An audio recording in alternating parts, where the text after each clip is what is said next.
이 시간 하나님께서 우리에게 주시는 말씀은 누가복음 8장 16절로 18절까지입니다. 제가 가진 신약성경 104면에 있습니다. 누가복음 8장 16절에서 18절까지의 말씀 다 찾으셨으면 제가 봉독해 드리겠습니다. 누구든지 등불을 켜서 그릇으로 덮거나 평상 아래에 두지 아니하고 등경 위에 두나니 이는 들어가는 자들로 그 빛을 보게 하려 함이라. 숨은 것이 장차 드러나지 아니할 것이 없고 감추인 것이 장차 알려지고 나타나지 않을 것이 없느니라. 그러므로 너희가 어떻게 들을까 스스로 삼가라. 누구든지 있는 자는 받겠고 없는 자는 그 있는 줄로 아는 것까지도 빼앗기리라 하시니라. 아멘. 오늘 말씀을 생각하면서 한번 따라하겠습니다. 세상을 비추는 복음의 등불이 되겠습니다. 아멘. 예. 우리는 예수님을 구주로 영접하고 살아가는 하나님의 자녀들입니다. 할렐루야. 구원받은 하나님의 성도요, 하나님의 자녀라면은 이전에 어둠 속에서 생활했던 그 모든 모습들은 변화된 것으로 살아야 할 것입니다. 그 말씀이 바로 에베소서 5장 8절 말씀인데요. 너희가 전에는 어둠이더니 이제는 주 안에서 빛이라. 빛의 자녀들처럼 행하라고 말씀합니다. 여기서 주 안에서 빛이 되라고 말씀하지 않고 너희는 주 안에서 빛이라 이렇게 단정적으로 선언하고 있습니다. 즉 우리는 빛으로 만들어지는 존재가 아니라 이미 주님의 빛 안에 들어간 존재다라는 거죠. 한때 우리 사회는 광우병 사태로 촛불 집회가 들불처럼 퍼져나간 적도 있습니다. 또한 세월호 침몰로 촛불 집회를 하면서 세상의 어둠이 사라지기를 소망하는 마음으로 국민적인 운동으로 일어나기도 했습니다. 여기서 우리가 혼돈하지 말아야 될 것은 우리가 빛을 밝히는 존재라기보다는 우리 자신이 빛 자체라는 것입니다. 예수님은 우리에게 너희는 세상의 빛이 되기를 원하셨지 빛을 들기를 요구하지는 않으셨습니다. 너희는 세상의 빛이라고 말씀하신 것은 우리가 세상의 빛이 되기 위해서 노력해야 한다는 의미는 아닙니다. 예수님을 따르는 성도들 자체가 바로 빛이기 때문이다라는 거죠. 이것은 우리 믿음의 사람 자체의 정체성이자 세상을 향한 성도들의 삶에 대한 그런 선포이기도 합니다. 요한복음 8장 12절에도 주님께서 말씀하십니다. 나는 세상의 빛이니 나를 따르는 자는 어둠에 다니지 아니하고 생명의 빛을 얻으리라 그랬습니다. 또한 요한일서 1장 5절에 보면 곧 하나님은 빛이시라 그에게는 어둠이 조금 더 없으시다라는 거죠. 그렇기 때문에 우리는 하나님의 빛 아래 들어가게 된 빛의 존재로 소속된 것이다라는 거죠. 하나님의 속삭인 빛이 우리에게 있다는 것은 우리가 하나님께 속하게 되었다라는 거죠. 그래서 우리가 세상의 빛, 히브리어로 포스라고 그러는데 이 라이트라는 말은 너희가 하나님께 속함으로 하나님께서 가지신 빛의 속성도 우리가 가지게 되었다라는 거죠. 반면에 빛이 되고자 하거나 그 빛을 들고자 하는 사람은 빛인 사람과 매우 비슷한 것 같지만은 근본적인 차이가 있습니다. 물론 빛을 드는 행위가 정의와 평화, 정치적인 발음을 뜻하기도 하지만은 그렇지만 진리의 빛에 속함에 대한 반성이 없고 어떤 외침이나 외형적인 행위 자체로만 그친다면은 그것은 자신의 성향이나 어떤 인간적인 목적 혹은 정치적인 이데올로기가 연관되어 나타날 수밖에 없는 것이다 라고 합니다. 그렇기에 한번 우리는 생각하기를 나는 빛이라는 자존감을 가지고 있어야 된다. 그래서 빛이라는 이 자존감을 가지고 여러분들이 빛의 역할을 잘 감당할 수 있기를 바랍니다. 오늘 본문에서는 이 빛을 등불로 비유하고 있습니다. 이 등불은 1차적으로 천국 복음을 의미하고 또 2차적으로는 천국 복음을 무장한 우리들, 하나님의 자녀들을 의미한다라고 할 수 있습니다. 그렇다면 주님께서 주신 이 등불 비유를 통해서 주시는 교훈은 무엇이겠습니까? 먼저 첫 번째로 우리의 위치적인 목적에 대해서 말씀하고 있습니다. 그 목적이 바로 빛을 비추는 정위치에 있는가입니다. 16절에 보면은 같이 한번 읽어보겠습니다. 시작. 누구든지 등불을 켜서 그릇으로 덮거나 평상 아래에 두지 아니하고 등경 위에 두나니 이는 들어가는 자들로 그 빛을 보게 하려 함이라. 아멘. 군대 가면은 우리가 정위치를 벗어나게 되면은 탈영하게 되는 거죠. 그런 법을 어기게 된다는 거죠. 우리가 빛이라는 것은 빛의 위치에 있어야 되고 그 위치에 있을 때에 그 빛의 목적을 수행할 수 있게 되는 것입니다. 이 말씀은 천국 복음이 하나님의 자녀인 우리의 모든 삶의 자리에서 등불처럼 우리가 비추이고 있어야 된다는 거죠. 혹 등불이 그 위치에 벗어나서 그릇으로 덮여지거나 아니면 평상 아래, 요즘 치면은 이 침대 아래에서 두면 안 된다는 거죠. 누구든지 등불을 켜서 그릇이나 침대 아래 두지 않고 등경 위에 둔다. 등불은 등경 위에 두어야 된다는 거죠. 이 그림을 잠시 보시면요, 등경 위에 두는 옛날에 이제 그 위에 둔다는 거죠. 그리고 말이라는 것을 또 보여주면요, 여러분 말통은 우리가 이야기하는 그런 그 한 말, 두 말, 두 대, 한 대 이렇게 하는 그걸 이야기하죠. 예수님 당시에 이 사람들은 성냥이나 라이트가 없었기 때문에 불이 한번 꺼지면 다시 켜기가 굉장히 힘들었습니다. 그래서 외출할 때 화재가 나거나 불이 꺼질 염려가 있기 때문에 선반 위에 등경에 내려서 흙으로 만든, 지금은 저기 나무로 만들었는데 저 뒤에 흙으로 만든 좀 말통도 하나 있습니다.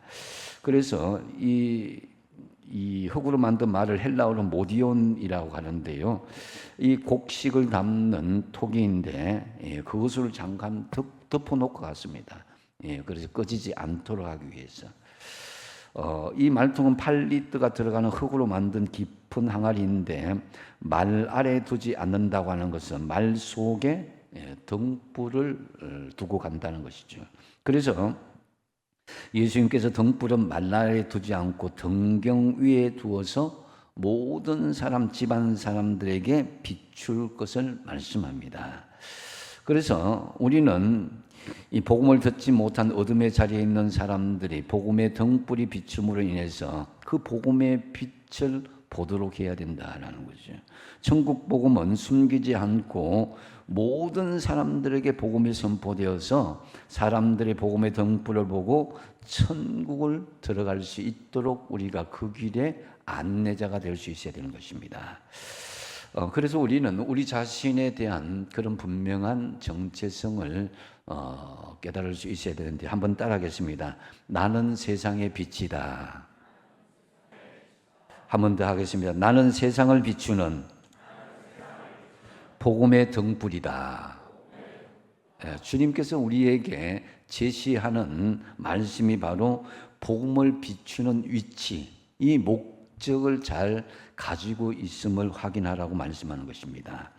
우리 모두 세상의 빛이요, 세상을 비추는 복음의 등불이라는 이 목적을 잘 수행할 수 있어야 될 것입니다. 등불을 등경 위에 위치할 때 집안에 들어가는 모든 사람에게 비친다. 이 말씀의 의미는 그 빛이 비출 수 있는 목적을 제대로 성취할 수 있어야 된다는 것이죠. 그것이 등불의 주요 목적이기도 합니다. 천국 백성된 우리 그리스도인들은 이 세상의 역할을 우선적으로 자기가 처해진 곳 하나님께서 우리에게 주신 삶의 현장을 복음의 빛으로 먼저 밝힐 수 있어야 될 것입니다. 이 복음의 등불은 말로 하는 것도 있지만은 더 중요한 것은 여러분의 삶으로 자체 발광할 수 있는 복음의 등불 스스로가 존재 자체가 되어야 된다는 거죠.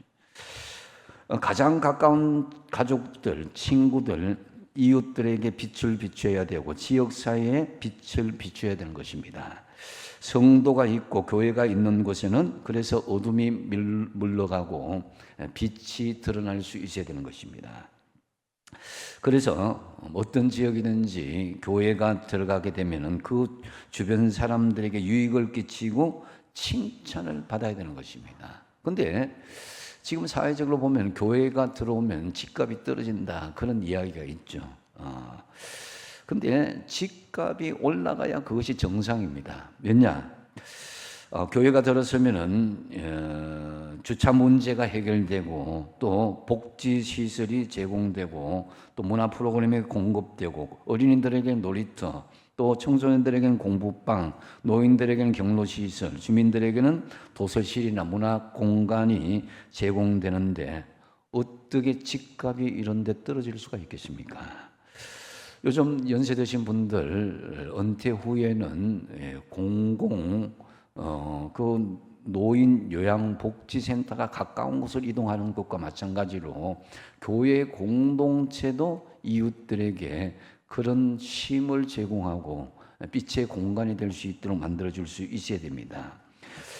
주위 사람들에게 먼저 우리가 빛이 되고 등불이 되어야 되는데요.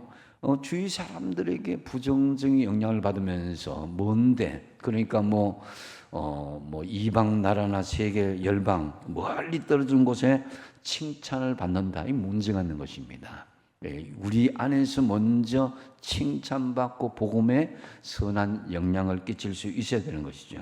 그래서 교회는 우선적으로 주변 마을에 빛과 등불의 영향을 끼칠 수 있어야 됩니다.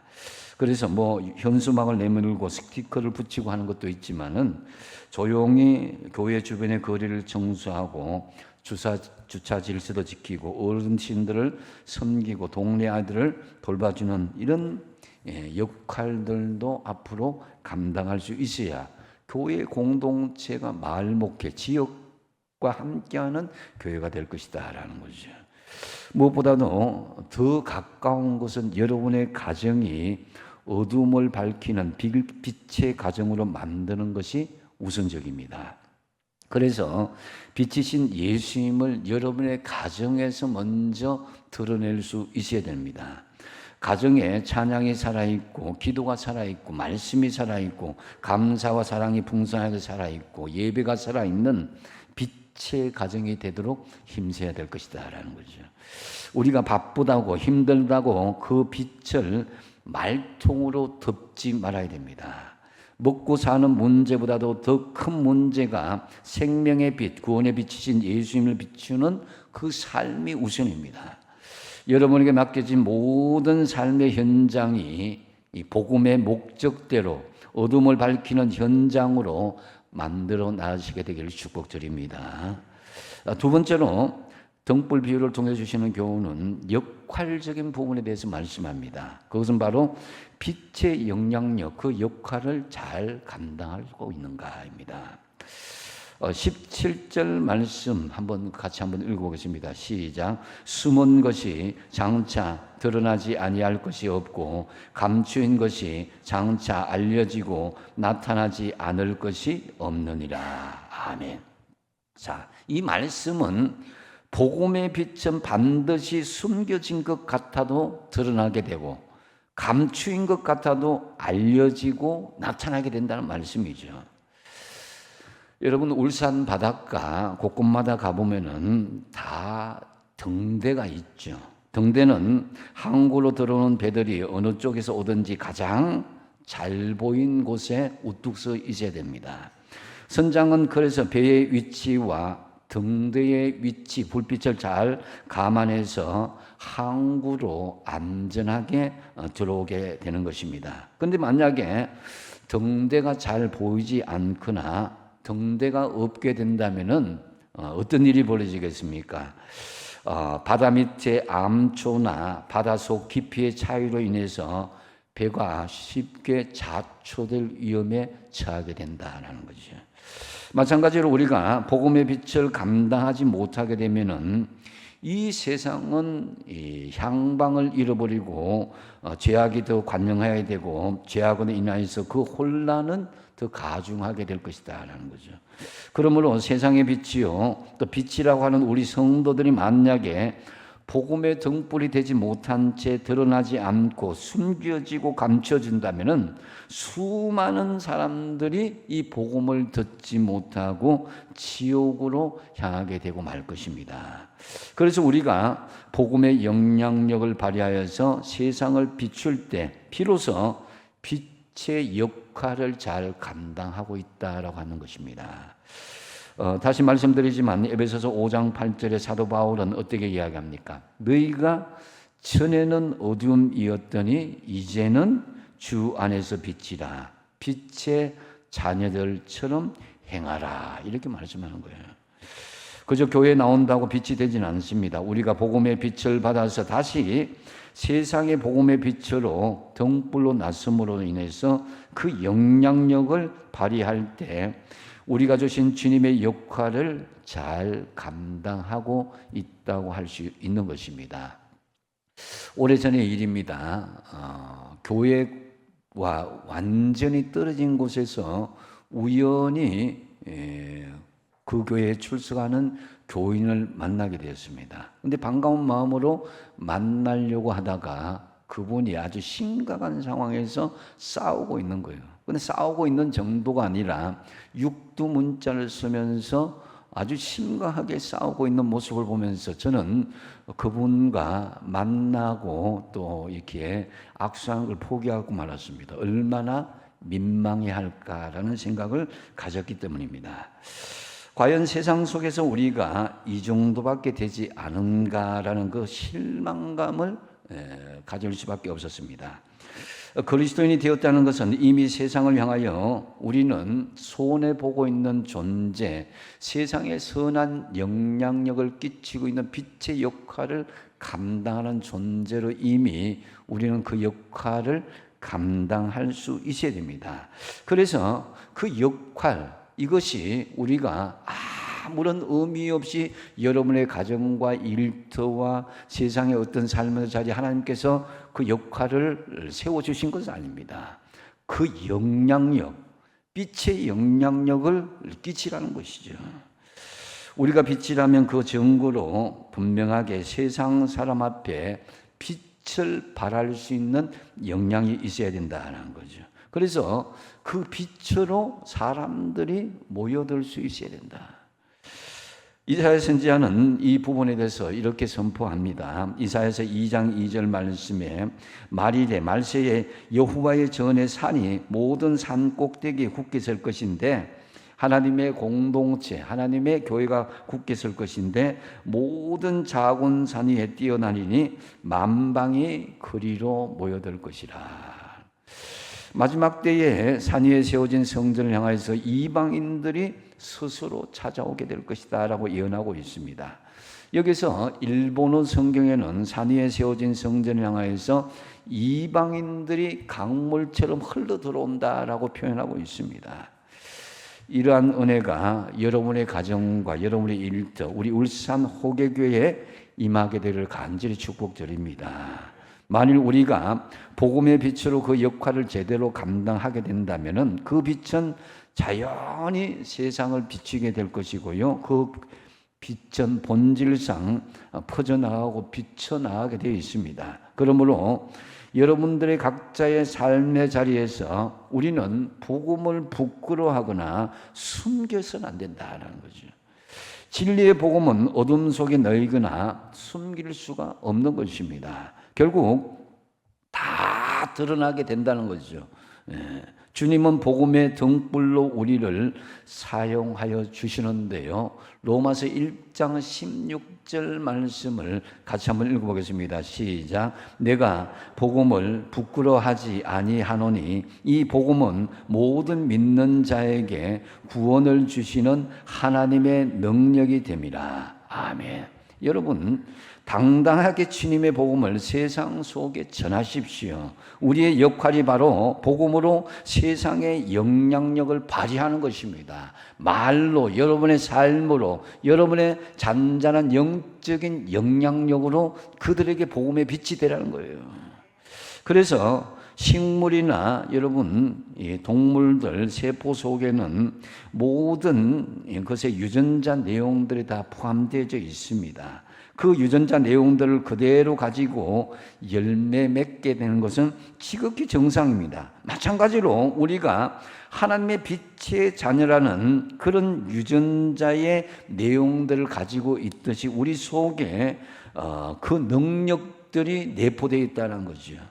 그런데 우리가 10년, 20년 평생을 다니라도 복음의 선한 영향력을 끼치지 못한다면은 혼자 겨우 버티고 있다면 그 역할을 제대로 감당하지 못하고 있다라는 거죠. 그래서 여러분, 주님께서는 우리가 복음의 등불이 되지 못하고 이 복음을 부끄러워하면 나도 그 사람을 부끄러워할 것이다, 이렇게 말씀합니다. 마가복음 8장 38절이 그것인데요. 같이 한번 읽어보겠습니다. 시작. 누구든지 이 엄난하고 죄 많은 세대에서 나와 내 말을 부끄러워하면 인자도 아버지의 영광으로 거룩한 천사들과 함께 올 때에 그 사람을 부끄러워하리라. 아멘. 여러분 자녀들이 나를 부끄러워한다 그러면 정말 기분이 엄청 나쁠 거예요. 자존심도 상하고. 하나님 입장에도 마찬가지입니다. 여러분, 빛으로 오신 예수님께서 우리의 눈을 열어 죄와 허물로 죽은 우리를 보게 하시고 생명을 구하게 하셨다면 우리도 당연히 복음을 부끄러워하거나 숨길 것이 아니라 드러나게 하고 알려지고 나타나게 해야 된다는 거죠. 참으로 빛이신 예수 그리스도의 영향을 받은 여러분, 이제 우리가 복음의 빛이 되고 등불이 되어서 여러분의 각자의 삶의 현장에서 복음의 영향력을 끼치며 살아가시길 바랍니다. 그 다음에 이 등불 비유를 통해서 주시는 세 번째 교훈은 그 결과에 대한 심판이 있음을 말씀하고 있습니다. 빛의 사명은 분명히 심판이 따른다는 것을 말씀하고 있는 것이죠. 18절 말씀입니다. 같이 한번 읽어보겠습니다. 시작. 그러므로 너희가 어떻게 들을까 스스로 삼가라. 누구든지 있는 자는 받겠고 없는 자는 그 있는 줄로 아는 것까지도 빼앗기리라. 아멘. 자, 있는 자에게는 더 주고 없는 자에게는 있는 것까지도 빼앗는다는 것이 하늘나라의 법칙임을 말씀합니다. 주님께서 빛의 사명을 주실 때에 여러분 주실 때에 잘한 거예요. 오늘 세상 말로 있을 때 잘해라 이런 말도 있잖아요, 그죠? 내가 건강하고 기회가 주어질 때에 그것을 미루지 말고 지금 잘하셔야 됩니다. 왜냐하면 우리에게 주어진 빛의 사명은 심판의 결과가 반드시 주어지기 때문이다라는 거죠. 이 18절은 마태복음에서는 달란트 비유로 우리에게 말씀하고 있습니다. 마태복음 25장 29절인데요. 한 달란트 받은 사람이 하시는 말씀인데 그것이 무릇 있는 자는 받아 풍족하게 되고 없는 자는 그 있는 것까지 빼앗기리라고 말씀합니다. 그 한 달란트 받은 사람이 빼앗긴 것은요, 은사가 아닙니다. 재능을 빼앗긴 거 아닙니다. 그것은 바로 복음을 빼앗긴 것이고 구원을 빼앗긴 것이다라고 할 수 있는 것입니다. 그래서 여러분, 우리 주님은 그래서 이 무익한 종을 바깥 어두운 데로 내쫓으라. 거기서 슬피 울며 이를 갈미 있으리라 하는 것입니다. 이 한 달란트 가진 사람에게 이야기한 것이죠. 그러므로 우리가 이 비유에서 기억해야 할 것은 각자에게 주어진 달란트에 얼마나 사명을 다했느냐, 이 부분을 우리가 분명히 우리가 기억하고 나가야 될 것입니다. 주님에게는 5달란트나 2달란트나 한 달란트나 이거 각자에게 현실에 주어진 걸 이렇게 차별 두지 않습니다. 똑같이 주님께서 칭찬하는 것을 볼 수가 있는데요. 얼마나 많은 달란트를 받았냐가 중요한 것이 아니라 얼마나 자기에게 주어진 그 사명을 잘 감당하느냐, 이것이 중요한 것입니다. 여기서 달란트는 꼭 재능이라기보다는 빛의 자녀로서 살아내야 되는 등경 위에 빛의 사명을 이야기하는 것이에요. 하나님께서 우리에게 주신 빛의 사명, 이 복음의 등불이 되기를 원하면서 이 사명을 주셨다는 거죠. 근데 중요한 것은 우리의 사명에는 심판의 결과가 따른다는 것입니다. 그 사명을 다하는 자에게는 더 풍족하게 되고, 사명을 다하지 못한 자에게는 있는 것까지도 빼앗기게 된다라는 말씀인 것이죠. 여러분, 우리가 이 연극의 막이 오르면 배우는 참 연기를 하게 되죠. 자기가 외우고 있는 것, 어떻게 몸짓 발짓 할 것인가. 배우들의 열정적인 연기에 관객들은 숨을 죽이면서 지켜보다가 거기에 감동받고 웃기도 하고 울기도 합니다. 그런데 어떤 데는 배우가 컨디션이 나쁠 때는요, 이 대사를 잊어버리기도 하고, 때로는 발에 걸려 넘어지기도 하고, 자빠지고 실수하기도 합니다. 필요한 소품이 미처 준비되지 못할 때도 있습니다. 어떻게 하겠습니까? 연기니까 실수한 대로 그냥 넘어가거나 죄송하다고 말하고 다시 시작하거나 다음부터는 잘하겠다, 그렇게 이야기하면 됩니다. 그러나 우리 인생에는 다시 한 번이 없습니다. 인생의 막이 올라가면 실수해도 게을러도 잘못을 저질러도 그냥 나아가고 반복되지는 않습니다. 인생의 막이 언젠가는 닫히게 되고 심판을 받게 될 것입니다. 누구에게도 다시 한 번 더가 기회는 주어지지 않는 것이 인생입니다. 지나간 어린 시절을 돌이킬 수 없고, 가버린 청춘을 다시 붙잡을 수도 없고, 한 번 실수를 돌이킬 수도 없는 것이 우리 인생입니다. 주님께서 말씀하십니다. 갈라디아서 6장 8절에 자기 육체를 위하여 심는 자는 육체로부터 썩어진 것을 거두고 성령을 위하여 심는 자는 성령으로부터 영생을 거두리라. 심는 대로 거두는 것은 하나님의 절대 불변의 법칙입니다. 주님은 우리에게 복음의 빛으로 복음의 등불로 우리를 세워주셨습니다. 여러분, 세월만 보내지 마십시오. 달란트가 없다고, 재능이 없다고 하지 마십시오. 시간이 없다고, 바쁘다고 하지 마십시오. 어떤 형편이든지 하나님의 사명을 다하고자 하면 다 할 수 있습니다. 왜냐하면 우리에게 주어진 빛의 사명, 복음의 등불이 되는 사명에는 여러분 결과가 있다는 것을 생각하면 우리는 세월을 그냥 허송세월로 보낼 수 없습니다. 또한 나는 아직 젊다고 생각하지도 마시고, 세월이 많이 남았다고도 하지 마십시오. 다음에 하겠다고도 미루기도 마십시오. 남들과 비교해서 느슨하게도 하지 마십시오. 어쩌면 오늘이 우리에게 마지막이 될 수도 있습니다. 누가복음 12장에 보면은 부자가 성공했습니다. 이만큼 물건을 쌓아두고 이제는 평안히 먹고 마시고 즐거워하자, 이렇게 했을 때에 주님께서 뭐라고 말씀하십니까? 누가복음 12장 20절에 어리석은 자여, 오늘 밤에 내 영혼을 도로 찾으리니 그러면 네 준비한 것, 그것이 누구 것이 되겠느냐.